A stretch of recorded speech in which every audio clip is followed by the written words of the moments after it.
ध्वजारोहणाच्या कार्यक्रमानिमित्त पुण्यात एक वेगळंच राजकीय नाट्य रंगलंय।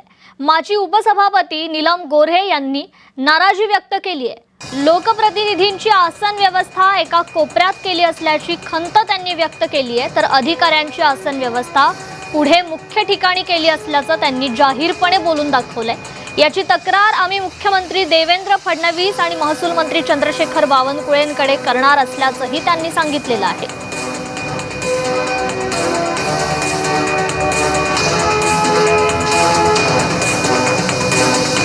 आरडीसींचं हे काम असतं। आम्ही आरडीसींना याची जाणीव करून दिली होती, पण तुम्ही पूर्वी पण पाहिलेले की नेहमीच आमदारांना दुसऱ्या रांगेत आणि काय तुम्हाला सांगायचं म्हणजे आता उघड बोलते मी, काही मुंबईच्या कार्यक्रमात अधिकाऱ्यांच्या पत्नी पहिल्या दुसऱ्या रांगेत असतात।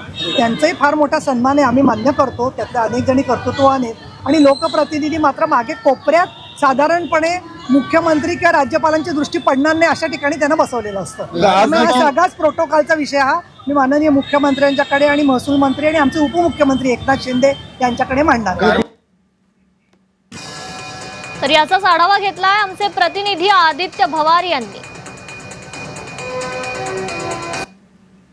पुण्यातल्या विधान भवन या कार्यालयामध्ये राज्यपाल जिष्णुदेव वर्मा यांच्या हस्ते ध्वजारोहणाचा कार्यक्रम पार पडला। म्हटलं या कार्यक्रमानंतर माजी उपसभापती नीलम गोऱ्हे यांनी माध्यमांपुढे नाराजी व्यक्त केली।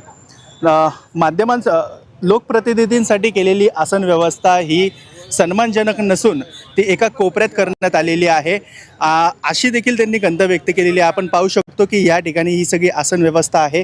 मंत्री महापौर आणि खासदार आमदार अशा एका कोपऱ्यामध्ये ही सगळी आसन व्यवस्था करण्यात आलेली आहे। तसेच अधिकारी असतील, त्यांच्या पत्नीचे अधिकारी, त्यांचे पत्नी असतील, त्यांची आसन व्यवस्था ही ध्वजारोहणाच्या मुख्य ठिकाणी म्हणजे प्रमुख मधल्या भागी करण्यात आलेली आहे आणि ह्याचीच नाराजी त्यांनी आज माध्यमांपुढे बोलून दाखवलेली आहे।